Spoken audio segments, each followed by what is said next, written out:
Kalau saya sapu bersih langsung ya kan. Polisi itu menjadi polisi penindas ya di era Jokowi. Parcok kan waktu itu kan. Zaman Jokowi negara rampoisme. Ya memang rampoisme itu zaman Jokowi itu. Mau sampai laut aja mau dipagar. Mau jadi milik pribadi kan udah gila. Sinting nggak laut mau dipagar. Rezim bobroknya Jokowi itu. Semua sebenarnya birokrasi kita lagi hancur. 10 tahun di era Jokowi. Orang-orang Jokowi itu kan sebenarnya orang-orang yang mentalnya rusak. Bukan nggak pinter.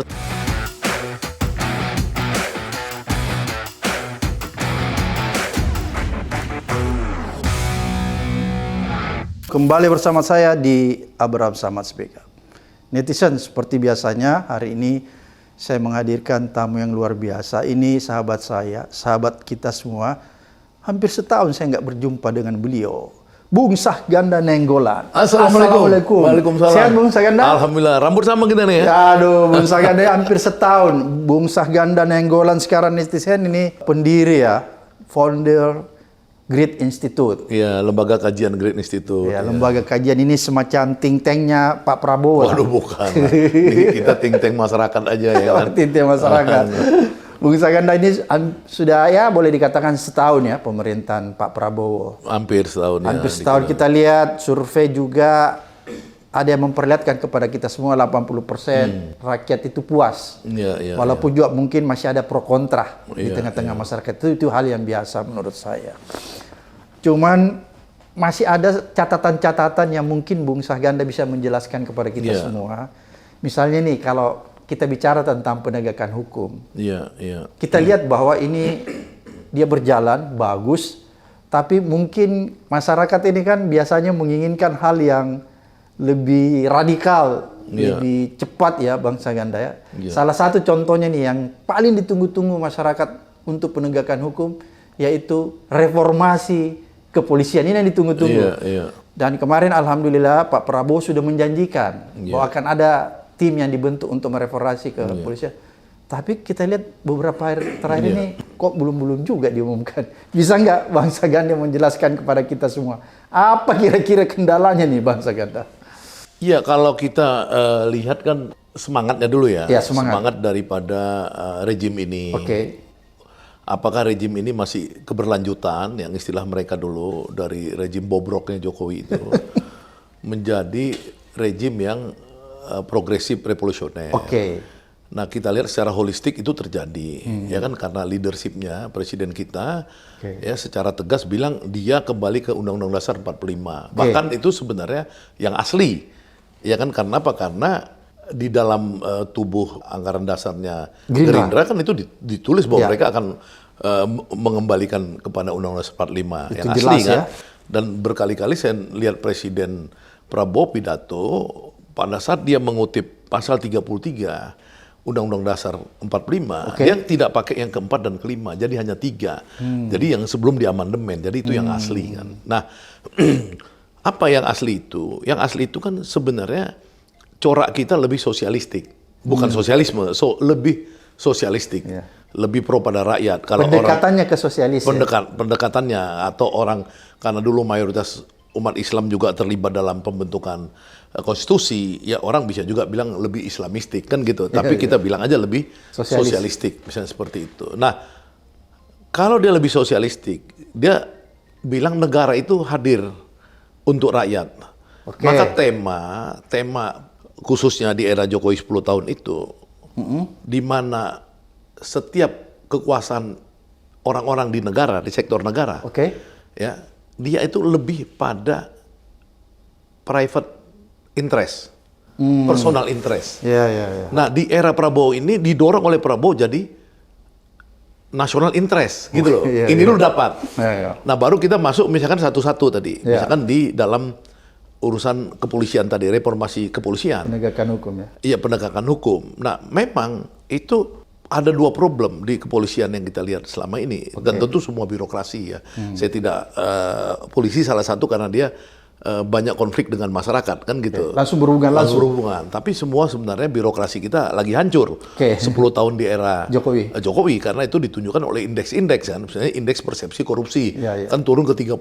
Artinya kan tidak mungkin cuma polisi kan, itu semua elemen-elemennya.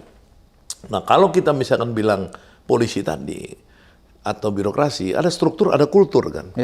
kultur ini memang kebangun lama, lebih diperkuat lagi oleh eranya Jokowi itu, bahwa kultur polisi itu menjadi polisi penindas ya di era Jokowi, di mana saya sendiri ditangkap tanpa kejelasan dan kemudian saya dipenjara. Parcok ya? Parcok kan waktu itu kan, parcok waktu itu. Nah tapi kan kemudian Prabowo bilang akan ada reformasi, ya kan? Nah reformasi yang dilakukan Prabowo ini sebenarnya bersifat struktural.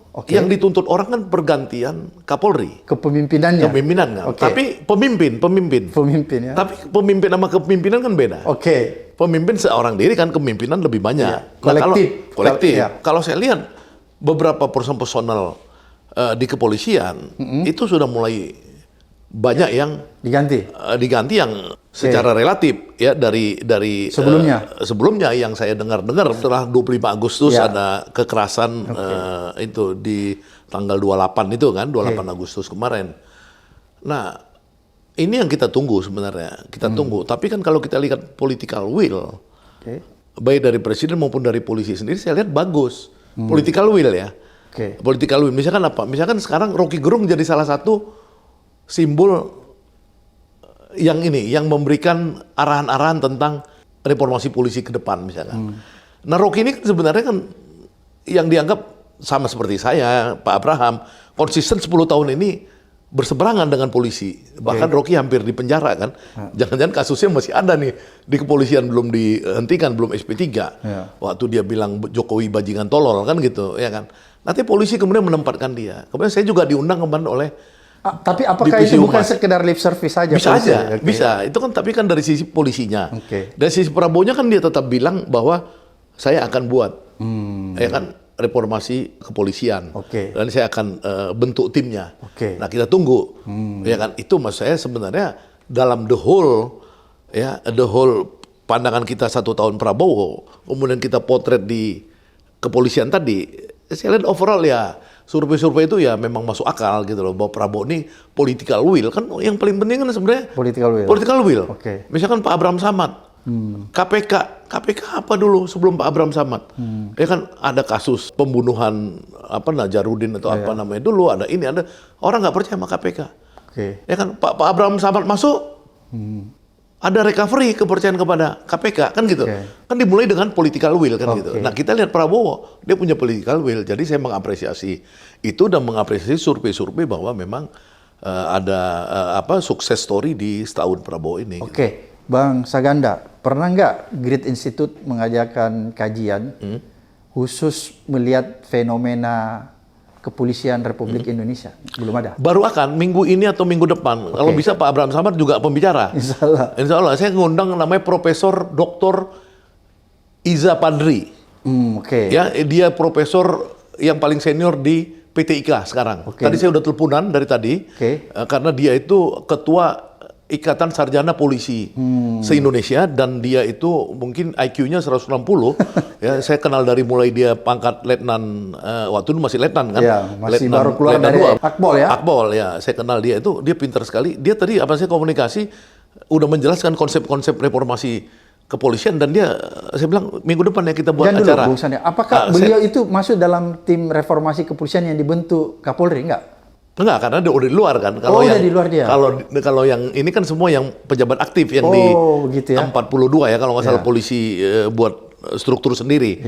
Tapi yang presiden yang kita tunggu ya kan. Ya mudah-mudahan aja dia bisa masuk di situ. Selain Pak Doviri ya, Pak Doviri kan saya pikir juga track record-nya baik juga kan gitu kan. Jadi sebenarnya kita lihatlah, saya minggu depan mungkin, insya-Allah kalau minggu depan atau dalam beberapa hari ke depan ini saya akan angkat tema itu. Mas Saganda, ada satu hal lagi yang menarik ya kalau kita lihat, banyak orang menyatakan sebenarnya banyak tantangan Pak Prabowo ini dalam melaksanakan pemerintahannya. Tantangan utama yang dia hadapi adalah kabinetnya. Kenapa kabinetnya? Karena kabinetnya itu masih banyak orang yang loyal terhadap Jokowi. Orang istilahkan geng Solo gitu ya. Masih ada orang yang bilang ke Solo ketemu bos, dia bilang gitu ya. Jadi masih orang yang masih menganggap Jokowi itu bosnya. Itu salah satu tantangan yang terberat menurut kita yang dihadapi Pak Prabowo. Apakah ini kan dalam setahun nih, kan yang diinginkan masyarakat Pak Prabowo itu harus melakukan langkah-langkah yang lebih radikal ya, misalnya semua orang yang teridentifikasi sebagai loyalis atau geng Solo yang menyulitkan jalannya kabinet itu sudah harus diresafel di 1 tahun pemerintahan Pak Prabowo. Pernah nggak Bung Saganda mendapat informasi tentang itu? Kalau saya kan melihatnya itu faktanya ya. Faktanya kan orang-orang yang berkuasa ini kan tadinya kan yang kita amatin dengan pertemuan Pak Prabowo tanggal 13 Oktober tahun lalu ke Solo, dan Jokowi diklaim mempunyai 17 menteri versi Jokowi. Itu kan cara Prabowo itu kan seperti menarik tali di tepung beras kan, nggak hancur. Pelan-pelan ya? Iya pelan-pelan kan. Kita lihat misalkan bagaimana misalkan dulu Bahlil yang merasa paling hebat sebagai orangnya Jokowi dan dia menganggap Jokowi adalah Raja Jawa. Iya kan, yang nggak bisa dikalahkan, dan dia kemudian mengambil Golkar. Kan sekarang Bahlil berubah, dia nggak pernah lagi kelihatan pergi ke Solo kan, dan Bahlil juga saya lihat kekuasaannya juga tidak sepenuhnya sebagai Menteri Energi. Dan dia sudah tidak bilang lagi Raja Jawa ya? Nggak berani lagi, ya kan? Dan kita lihat itu misalkan beberapa kekuasaan-kekuasaan strategis di bawah sektor energi kan diambil langsung oleh Prabowo. Misalkan sektor energi rare earth, tanah jarang itu kan sudah diambil, dibuat oleh Prabowo badan sendiri untuk tanah jarang. Ya kan, kemudian untuk kekuasaan-kekuasaan pengelolaan tambang, pengelolaan minyak apa segala yang selama ini sangat elit, Prabowo koperasi bisa masuk. Misalnya seperti itu ya kan. Nah, artinya kan tidak kekuasaan itu bisa kayak dulu menteri masih gagah-gagah gitu, enggak. Sekarang nih Prabowo yang nentuin. Nah, belum lagi kita lihat yang simbolisasinya kepada Jokowi 100%. Misalkan ketua Projo atau mantannya Budi Ari misalnya gitu. Udah diberhentikan. Dihentikannya bahkan lagi rapat di DPR. Nggak dipanggil, nggak ada. Diberhentiin aja sama Prabowo gitu. Oh begitu ya? Itu kan sakit sebenarnya kan. Ya kan nggak diberitahu kan. Sri Mulyani yang jelas-jelas dia orang loyalis Jokowi. Ya kan diganti. Iya kan? Kemudian si Noel. Ya, misalkan belum inkrah aja udah langsung diganti kan? Kalau Menteri Pemuda? Menteri Pemuda. Itu orang Jokowi atau siapa? Iya pasti dong. Iya kan? Dia kan bagian dari kekuasaan link Golkar lama yang mengabdi pada Jokowi. Jadi memang kalau saya lihat Pak Prabowo tuh tidak mau ada istilah tadi narik benang di tepung itu, tepungnya hancur. Tidak frontal ya? Tidak frontal, tidak frontal. Ini kelihatannya dia cara Jawa ya? Cara Jawa banget gitu loh. Jadi bukan caranya bangsa ganda nih. Bukan, kalau saya sapu bersih langsung ya kan. Tapi kan itu kan masing-masing style kepemimpinan dong. Kita nggak boleh versi kita paling benar. Iya betul. Ya kan versi Prabowo terjadi dan kita ukur aja. Menurut saya ukurannya sih alhamdulillah Prabowo ini gitu. Jadi progresnya perlahan ya? Perlahan tapi ada progres. Progres. Coba bayangin ya. Saya ini adalah aktivis koperasi dari zaman mahasiswa di ITB. Namanya Koperasi Kesejahteraan Mahasiswa ITB, Kokesma, misalnya kayak gitu. Terus ikut Adi Sasono, Menteri Koperasi. Selama LSM kita bicara banyak koperasi. Kemudian terjadi reformasi, nggak ada lagi didengar koperasi itu. Iya nggak?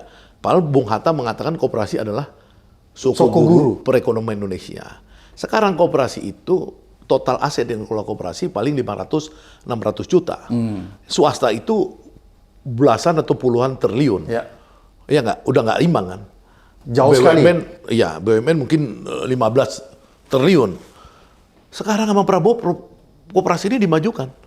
Lewat Koperasi Merah Putih? Koperasi Desa Merah Putih. Dia buat jadi base daripada pengembalian konstitusi kita. Bahwa koperasi adalah suku guru perekonomian. Jadi kerjaan Prabowo ini membalik-balikkan kembali ke arah konstitusi ini adalah kerjaan raksasa menurut saya, dan itu sedang terjadi gitu. Ini yang kita menurut saya ini incredible ya, kita nggak pernah membayangkan negara balik lagi gitu loh menjadi negara Pancasila itu gitu loh. Pancasila dan mendekati praktek-praktek sosialisme ya. Sosialisme. Jadi nggak bercermin lagi kepada negara-negara kapitalis semata. Kalau kapitalis sih tapi zaman Jokowi negara rampoisme. Lah iya, itu beda. Apa itu bos? Lah serakanomik kata Prabowo kan serakanomik itu. Prabowo ngomong serakanomik. Zaman Jokowi itu? Enggak, kemarin mendeskripsikan tentang mafia-mafia yang berkuasa. Tapi kan dia nggak berani, nggak mau ngomong. Tapi kalau saya, ya memang rampoisme itu zaman Jokowi itu. Rampoisme sampai laut aja mau dipagar. mau jadi milik pribadi kan udah gila, sinting nggak laut mau dipakai milik pribadi. Laut itu punya Tuhan. Milik kita bersama. Milik kita bersama. Ya. Diatur dalam pasal 33 ya. Iya, saya baru pulang dari Belanda nih. Ya, di mana ada di sepanjang pantai di Belanda itu punya personal? Nggak ada.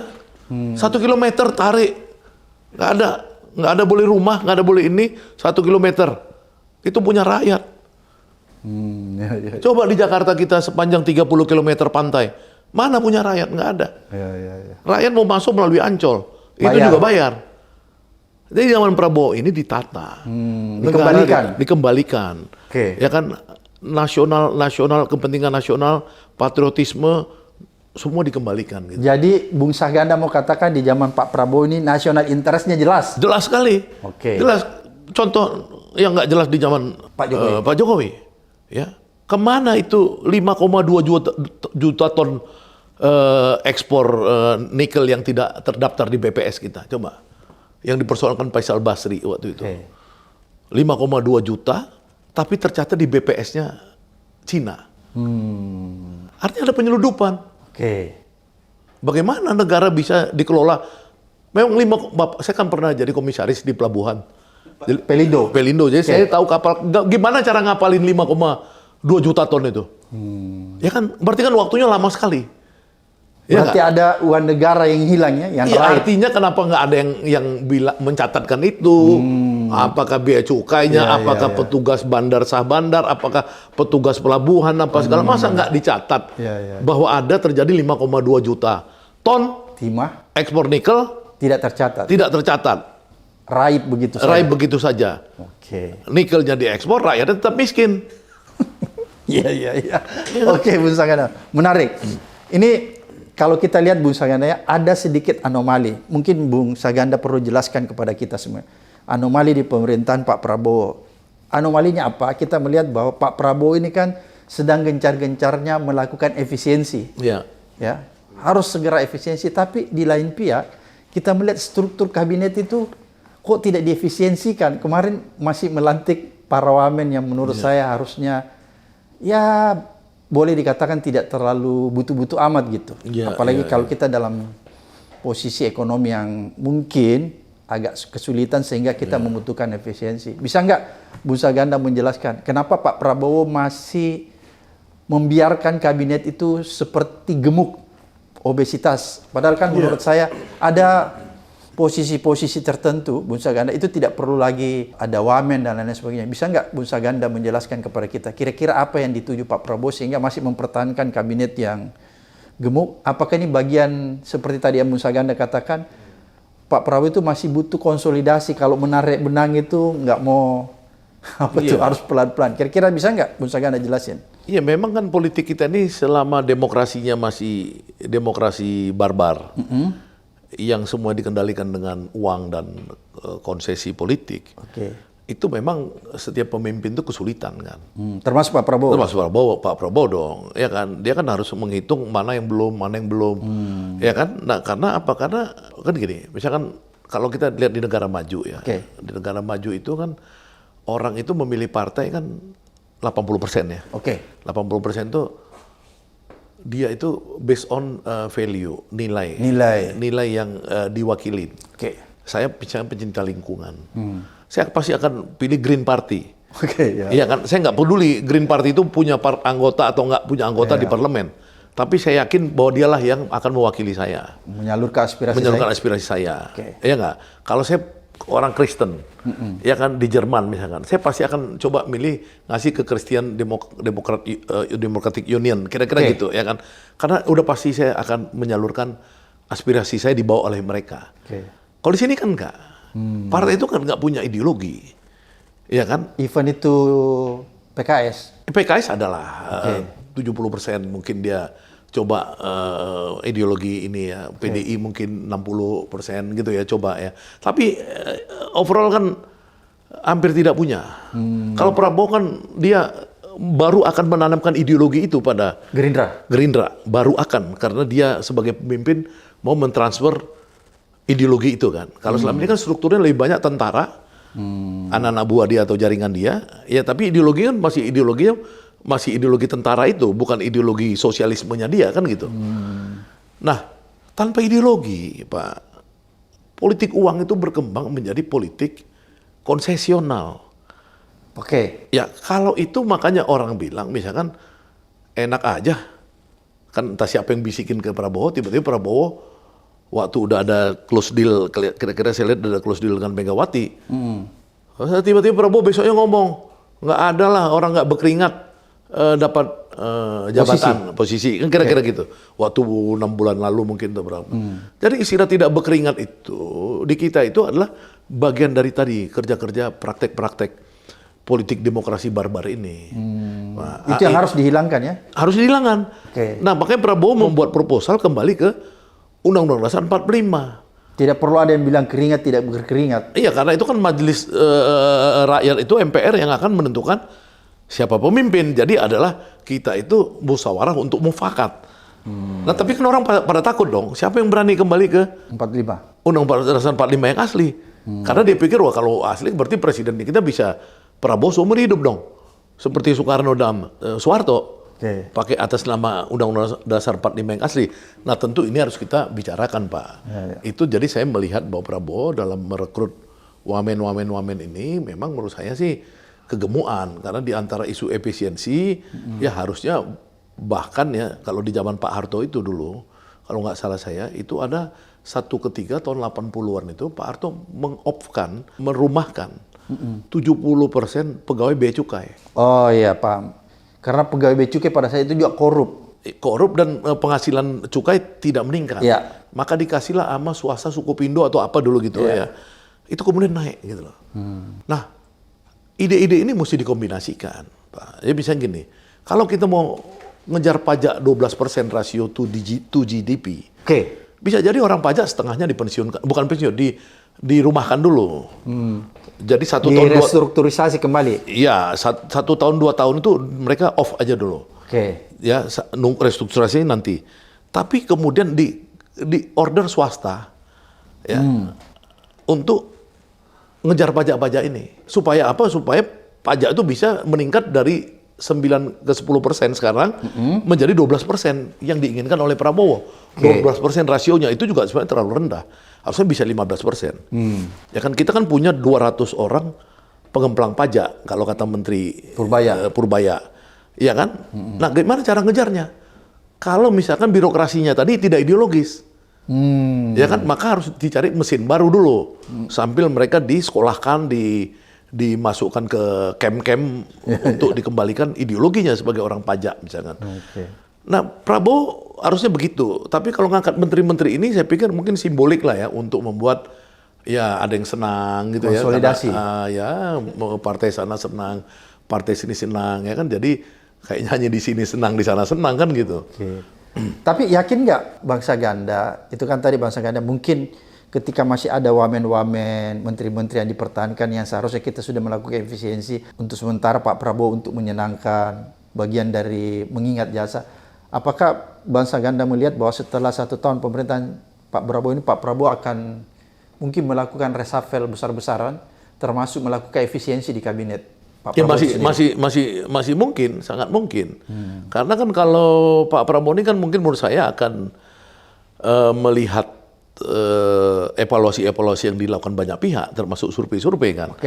Sebenarnya pencapaian 1 tahun ini itu di mana-mana yang masih banyak bolong-bolongnya. Ya kan, sebab-sebabnya apa? Apakah kinerja kementeriannya, menterinya, lembaganya, atau mana? Atau anggaran dan lain-lain. Jadi wajar saja kalau 1 tahun ini dia pasti akan lihat secara serius dan untuk tahun kedua speednya dia tambah. Untuk tambah speed itu dia pasti akan banyak pergantian. Jadi akan ada speed yang lebih kencang ya? Pastinya menurut saya. Kalau enggak ya bisa gini, misalkan Kementerian Perindustrian. Sumbangan dia terhadap GDP dari zaman Soeharto 32%, sekarang tuh 17% ke 18%. Ya kan, terlalu jauh GDP, ya? terlalu jauh. Nah, tiba-tiba kemarin ada isu PMI, ya Purchasing Manufacture Index kita naik dari ke 50,9. Sekarang turun jadi 50,4. Nah, orang wah hebat dari di bawah 50 naik. Padahal itu adalah akibat dari efek Trump efek. Donald Trump mau naikkan tarif, orang langsung borong stok. Ya kan, sehingga kelihatan kita masuk dalam hitungan purchasing manufacturing index tadi kan gitu. Jadi sebenarnya itu sentimen eksternal ya? Eksternal aja sementara. Nah, artinya kita ini butuh ada keseriusan melakukan industrialisasi. Bukan hilirisasi. Jadi industrialisasi yang tepat. Karena hilirisasi kan cuma bagian kecil daripada itu. Yang kedua, bicara soal industri dari rare earth tadi, tanah jarang. Yang kemarin di Bangka, Pak Prabowo menyita begitu banyaknya itu senilai 300 triliun tanah jarang yang mau diseludupkan itu. Iya kan? Nah, artinya Prabowo kan punya visi, punya misi. Kita harus unggul di industri-industri strategis masa depan, termasuk industri rare earth ini. Nah, kan berarti kan harus ada restrukturisasi, kelembagaan dan restrukturisasi kepemimpinan mungkin. Nah, bisa aja di situ salah satu contoh di industri misalkan, di sektor lain misalkan kita lihat, ya mungkin di BGN. Apa yang perlu dilihat dari BGN? Ya, problem pokok BGN ini apa? Orang boleh mengklaim BGN ini ada sukses story 20 sampai 26 juta orang dikasih makan, stuntingnya menurun. Tapi tujuannya apa? Cuman itu. Ya kan, tujuannya itu kan adalah sirkular ekonomik di desa-desa. Tujuan awalnya Prabowo membuat itu adalah perputaran. Orang nanam sayur mayur, ternak telur, ayam apa segala akhirnya menjadi nasi-nasi yang diberikan kepada siswa itu. Jadi efek dominannya harus lebih tepat. Karena itu Prabowo mau ngejar adanya pertumbuhan 1% ya di ekonomi nasional akibat daripada BGN itu, dan itu belum terjadi. Nah, misalnya kayak gini, oh ini mungkin perlu direstrukturisasi. Ya kan, BGN ini modelnya tidak lagi hierarkis, tapi bottom up. Ada contoh sukses bottom up zaman Pak Harto, Posyandu. Coba lihat Posyandu tuh, nggak ada keluhan tuh Posyandu di mana-mana. Ibu-ibu senang pagi-pagi bawa nasi apa, bawa timbangan apa semua. Posyandu. Anak-anak jadi kasih susu di Posyandu. Pemerintah intervensi melalui ngasih susunya, ngirim dokter apa segala. Nah, model itu bisa dilakukan. Misalkan di dalam BGN ini misalkan. Nah, itu kan harus revolusioner karena Prabowo ini inti daripada inti program dia adalah makan bergizi gratis nih, MBG. Nah, kalau MBG ini gagal, artinya Prabowo ini gagal di frontnya. Ya. Frontnya. Jadi Prabowo ini kan kalau kita lihat model Xi Jinping misalkan. Itu kan disebut sebagai common prosperity. Common prosperity ini Xi Jinping lakukan, dia ambil dana-dana orang kaya. Nah, Prabowo lakukan sekarang dengan priority bond itu, Patriot Bond. Sekarang 50 triliun dimulai, orang-orang kaya beli saham dengan suku bunga murah itu 2%, 4% itu. Itu kan nanti ditarik uangnya ke energi dan makan. Kan kira-kira gitu. Nah, kalau dia mau sukses seperti Xi Jinping itu, ya, itu harus dia lihat kekuatannya itu Xi Jinping di mana. Xi Jinping kekuatannya adalah di unsur partainya itu, PKC di daerah-daerah itu bekerja. Ya, karena kan dia politbiro kan. Ya, makanya di sini siapa yang bekerja? Kalau dia bilang SPG polisi, oke, SPG tentara, oke, kan kecil. Dia harus bangun misalkan kerjasama dengan apa? Dengan PGRI, Muhammadiyah, apa segala. Nah, dia tinggal supervisi dan nggak boleh untung. Kalau sekarang kan orang masih cari bisnis. 15.000, tadinya 2.000 keuntungan. Atau sekarang dituruni 10.000, akhirnya nggak bergizi. Lama-lama tidak terpelihara, lama-lama beracun. Banyak orang korban racun, kan gitu. Nah, ini yang menurut saya juga pasti akan dievaluasi oleh Pak Presiden secara serius. Kalau tidak, ya dia akan ketampar sendiri gitu loh. Bu Saganda, ada satu lagi hal yang menurut hemat para netizen ya, kalau saya tangkap bahwa ada hambatan terberat yang dihadapi Pak Prabowo sebenarnya dalam menjalankan pemerintahannya, masalah trust terhadap wakil presiden. Karena hampir sebagian masyarakat ini kan tidak trust terhadap wakil presidennya, dianggap wakil presidennya ini tidak punya kemampuan secara kapasitas. Belum lagi kalau kita berbicara misalnya keterpilihannya itu mengandung cacat yuridis, cacat konstitusi lah. Cacat anak haram konstitusi Tempo bilang. Dan yang lebih parah lagi ketika orang mengulik-ngulik ternyata anak ini masalah pendidikannya ngaco nih.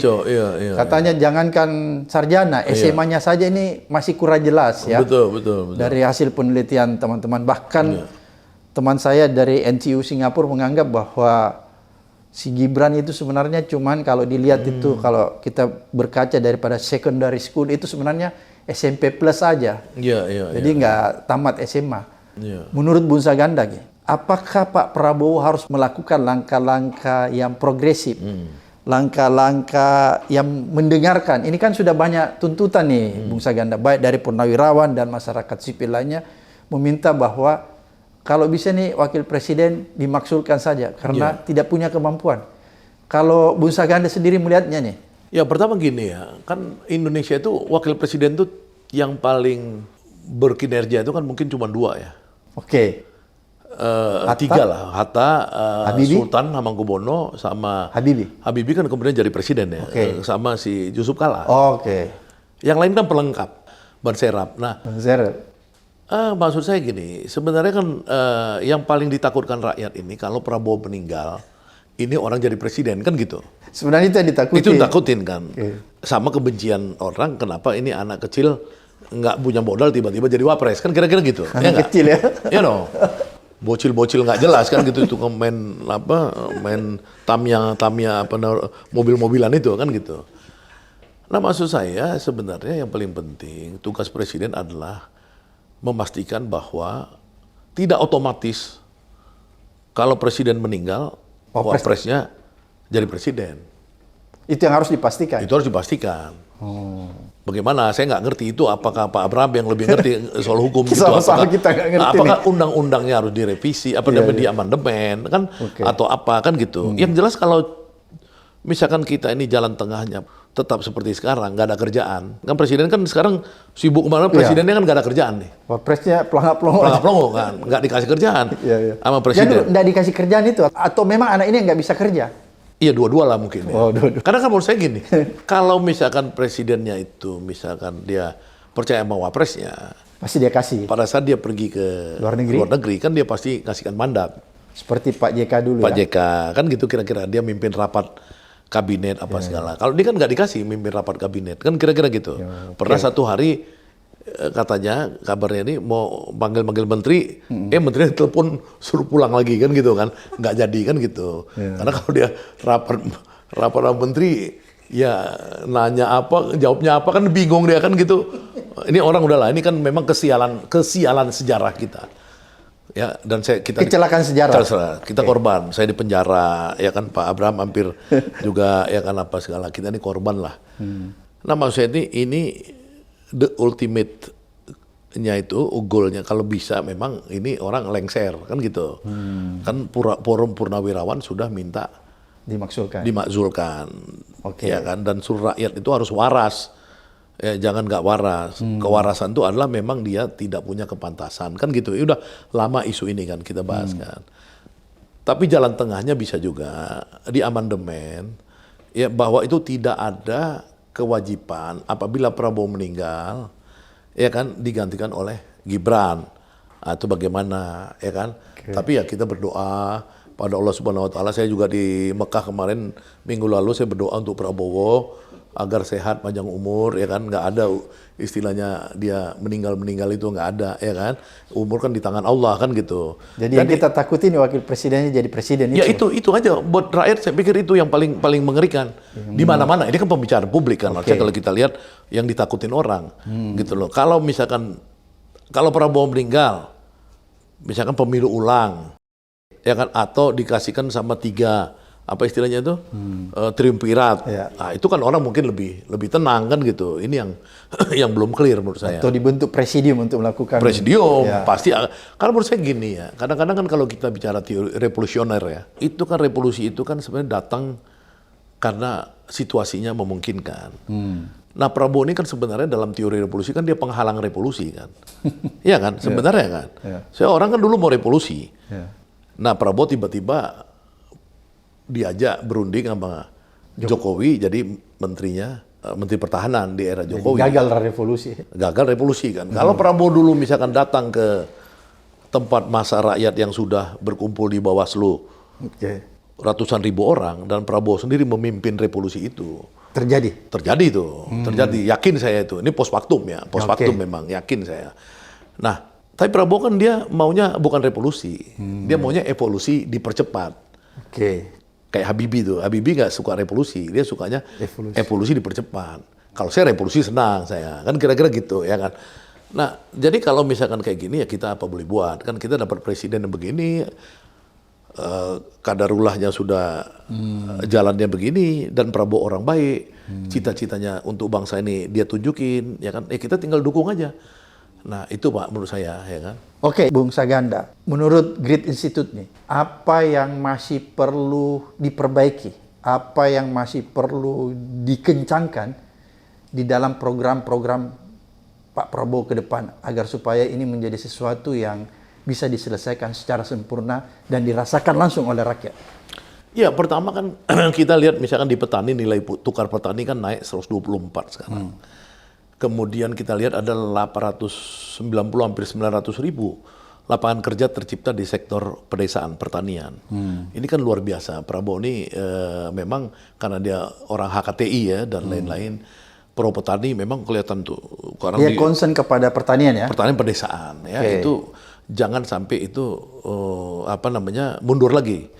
Ya, itu terutama nanti dengan adanya Koperasi Desa Merah Putih, bagaimana caranya supaya petani-petani ini hasil-hasil taninya apa segala itu bisa menjadi kekuatan produktif yang bisa langsung tidak kalah sama ijon. Selama ini kan pengijon-pengijon ini bahayanya petani tetap miskin kan gitu. Para rentenir ya. Rentenir ya. Nah ini yang kita harap. Di sektor sektor buruh. Nah, jangan lagi mundur karena Prabowo November 2024 menaikkan upah buruh 6,5%. Upah minimum ya? Upah minimum, di mana rata-rata di era Jokowi rata-rata 1%. Ya nggak? Kecuali mau pemilu dia naikin agak tinggi. Nah jangan sampai sektor industri ini gagal gara-gara dianggap pengusaha ini kenaikannya terlalu tinggi karena pengusaha banyak ngeluh. Tapi sesungguhnya di negara-negara Malaysia yang sama industrinya upah mereka 2-3 kali lipat. Ya, sektor konstruksi, sektor pabrik-pabrik apa segala. Di Korea upahnya 9 kali lipat daripada Indonesia. Untuk industri yang sama. Kenapa? Nah, itu kan jangan kita saling menyalahkan pengusaha, jangan menyalahkan pemerintah. Gitu loh. Ya kita introspeksi. Misalkan apa? Dari sekian banyak yang dianggap penghambat industrialisasi, sektor perburuhan itu dikategorikan nomor 13, jauh. Ya kan? Jadi kemudahan itu, kenyamanan ke ini, belum lagi nanti sektor-sektor keamanan minta duit ke pabrik-pabrik apa segala, itu dong dibenahi. Ya kan, supaya buruh tetap upahnya maksimum, supaya sejahtera. Jadi kalau buruh ini naik 6,5% kemarin, Bapak bayangkan kalau rata-rata 5 juta gaji buruh, naik 6,5%, ya kan, maka dia itu sudah dapat kenaikan 300 ribuan per bulan. Kalau dia kerja suami istri 600 ribu. Kalau misalnya pemerintah mau bangun rumah buruh, perumahan buruh dengan cicilan 1 juta per bulan, mereka udah bisa beli rumah buruh ini. Betul nggak? Iya kan? Jadi sebenarnya jangan turun nih, Prabowo jangan turun. Ya kalau Jokowi dia naik kalau mau pemilu nih. Gitu. Nah, insya Allah Prabowo bertahan nih 6,5. Jangan kayak ada serikat buruh lain minta naik 8,5% apa, nggak usah dulu. Ya naik dulu 6,5, tetap bertahan. Perlahan ya. Perlahan, ya kan, dipertahankan dulu. Tapi jangan ada PHK. Gitu loh, karena deindustrialisasi dan informalisasi sektor formal ini terjadi berlangsung terus. Ini harus di stop oleh Presiden supaya orang ada kepastian kerja di sektor formal. Karena manusia ini kalau kerjanya cuma pedagang-pedagang kaki lima terus, dia nggak pernah tahu masa depannya apa. Tapi kalau dia kerja di pabrik, dia bisa jadi manajer, bisa jadi direktur kan gitu. Nah ini yang harus. Jadi itu yang saya harap, 2 hal ini aja saya nggak banyak. Saya ngarap agar Presiden mempertahankan di sektor pertanian, ya nilai tukar petani, harga gabah apa dengan macam-macam Koperasi Desa Merah Putih dipertahankan, ya buruh upahnya dipertahankan sambil membenahi industrialisasi kita. Itu aja pesan saya untuk Prabowo karena dia sukses di dalam memajukan daya beli rakyat ini gitu loh. Apa nggak ditambahkan bahwa sebaiknya Prabowo nanti segera menyingkirkan orang-orang yang selama ini di kabinet yang loyalnya kepada Jokowi? Ya pasti dong. Pasti, karena orang-orang Jokowi itu kan sebenarnya orang-orang yang mentalnya rusak. Bukan nggak pinter. Saya nggak mau bilang orang nggak pinter. Ya karena pinter itu relatif kan. Tapi orang mental rusak itu bahaya. Ya, mental rusak itu apa? Mental rusak itu orang yang di kepalanya itu lihat negara mau rampok gitu loh. Dan itu hampir sebagian besar ya, dari era lalu. Era lalu tuh begitu. Nah, kalau Prabowo kan nggak, dia pengen mengaktifkan KPK, mengaktifkan kejaksaan, bagus kan? Gitu loh. Jadi menurut Bung Saganda tidak perlu lagi Prabowo ini melanjutkan kebijakan-kebijakan Pak Jokowi ya, seperti misalnya IKN dan lain-lain sebagainya. Menurut saya sih itu IKN juga nggak akan mungkin dilanjutkan. Kalau Prabowo bilang akan 2000 ibu kota politik itu kan multi tafsir ya. Kayaknya dia mau bilang berhenti gitu kira-kira. Iya, maksudnya gini, itu kan hanya bisa berkembang jadi ibu kota kalau anggarannya itu digelontorkan seperti zaman Jokowi. Kalau sekarang kan anggarannya kan tetap terbatas, kan kita lihat dari budget. Kalau budgetnya nggak pernah besar ya dia pasti nanti ya mungkin DPD kantornya di sana atau apa. Kan kita nggak tahu, bisa aja DPR ada kantor cabangnya di sana. Jadi menurut Bung Saganda bahwa Pak Prabowo ini tidak akan lagi melanjutkan program-program mercusuar Jokowi? Enggak, karena program mercusuarnya Prabowo ini bukan infrastruktur, ngasih orang makan. Orang stunting itu, MBG itu mercusuar. Tapi untuk orang makan gitu loh. Untuk kepentingan rakyat? Kepentingan rakyat gitu. Oke, makasih Bung Saganda. Terima kasih. Mudah-mudahan apa yang Bung Saganda sampaikan ini mencerahkan orang ya. Amin, mengedukasi amin. Dan sekaligus bisa menuntun orang untuk melihat apa sih problem yang sedang terjadi di Republik ini. Sampai ketemu di episode berikutnya di Abraham Sama Speaker.